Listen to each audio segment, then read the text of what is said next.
Hello, everybody. My name is Ulrike Anton. I am the director of the Arnold Schoenberg Center in Vienna. And it's a great pleasure to also celebrate the 150th birthday of Arnold Schoenberg together with the European Union Youth Orchestra and also Grafeneck. And I'm Marshall Marcus. I'm Executive and Artistic Director of the European Union Youth Orchestra, and it's a great pleasure to be here in the Schönberg Center where you have the archive. I'm really interested to see what you have. Well, as we're walking through, this center has been put up 26 years ago when the estate of Arnold Schoenberg, meaning all his scores, photographs, correspondence, has been brought to Vienna from Los Angeles. And since 26 years, this wonderful center here is a public space where we have a concert series with about 40 concerts a year, also an exhibition space, and of course a library and this wonderful archive where people from all over the world come and research life and works of Arnold Schoenberg.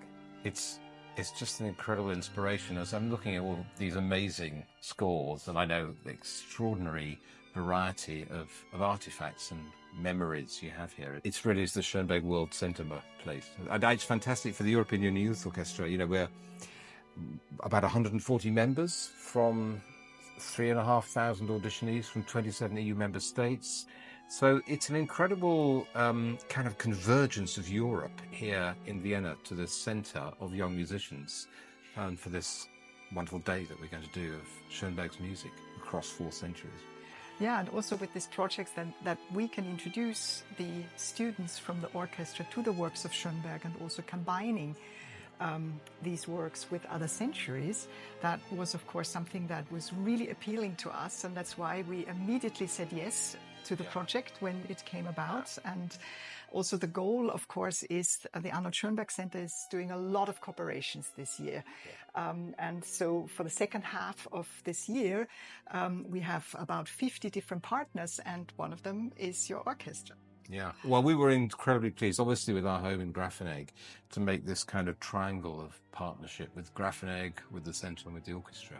So maybe we should go and sit down and talk a little bit about what we're going to do. On 26th of July, it's Schönberg Day here in Vienna, and I'm very, very pleased that so many members of the orchestra will be able to take part in this Schönberg Day. So 42 musicians from 10 different countries. But the question also for our audience would be, so how can this be that the orchestra participates actually in this big chamber music program where we have 5 concerts in 5 different venues?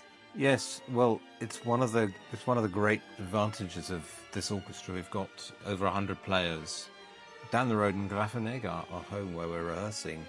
And for us, we feel it's really important actually to be a great symphony orchestra player, you have also to be a great chamber musician.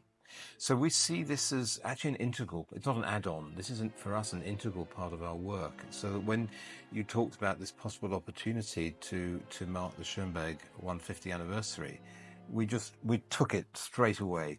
And it became, I must say, a real pleasure to kind of work with you and to program. And so we've got this extraordinary idea of, I was actually listening, I was thinking in my mind of the beginning of Verklärte Nacht, that very kind of bass, dour sound. And I was thinking about, let's also think about where that came from.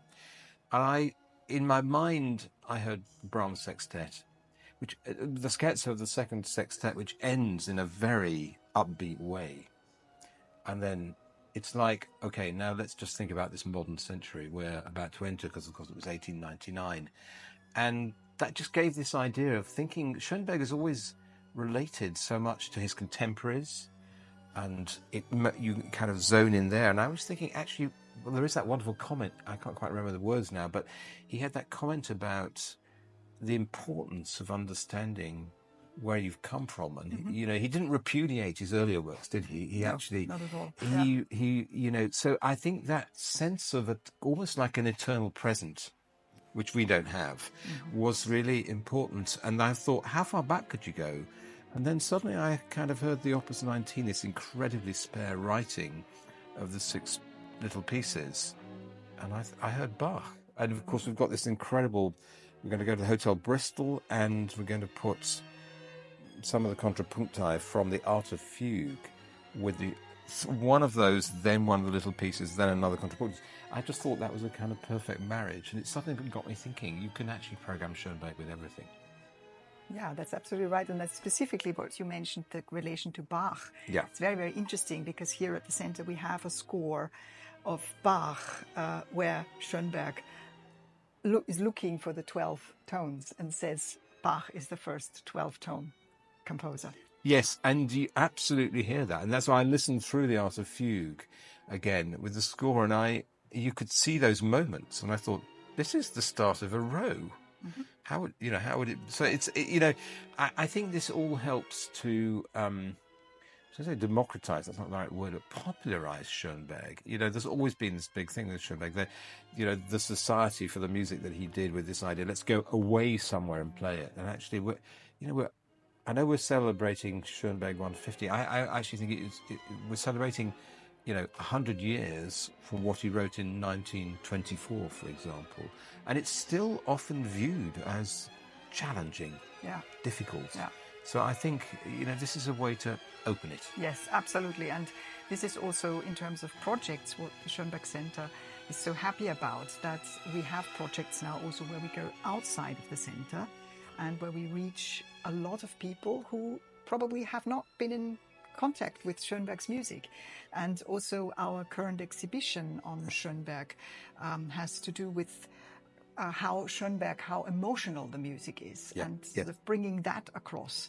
And I always, in my concert pre-talks, I always say, well, please forget everything you think you know about the 12-tone method or what you are worried about.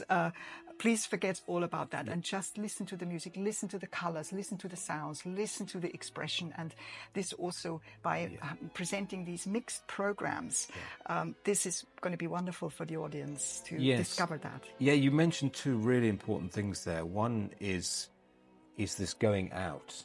And actually for us as an orchestra, that's an incredibly important thing. So the opportunity to go and play in a gallery, in a hotel, in an open space where people are gathering for a drink, it's just a way of saying it doesn't have to be so overly formalized. And that in itself relates to the other thing that you mentioned, which is about the emotion of Schönberg, which is people think of it as, there's so much thought that, okay, he was interested in this very formal system. But actually, what he talked about was emancipation, wasn't it? The emancipation of harmony. And this idea of taking it away as being... I think he was looking that harmony was being used for so long as a kind of functional, structural brick. And he said, forget that. Let's see harmony as expression. Yeah. And I think if on a day like this, that's what we can achieve, which is to show that actually Schönberg is about pure expression. It's not about something complex or difficult. Your body hears it beautifully well. Yes. Then we'll achieve something, I think. Absolutely. And also Schönberg himself said, everything that I've ever put on paper has gone through every fiber of my body. And I think this is so true when you really open up your ears. Also, there's a famous Schönberg quote, learn to hear. Yes. And also the audience now, they're so much more open also to Schönberg's music, so that I am really longing for this Schönberg Day to start, and I hope that a lot of audience will come and celebrate the 150th birthday of Schönberg with us. Yeah, absolutely. And what better way actually than just a kind of a trail across Vienna. So come and see Vienna, come and see Schönberg, Friday the 26th. Visit the Schönberg Center.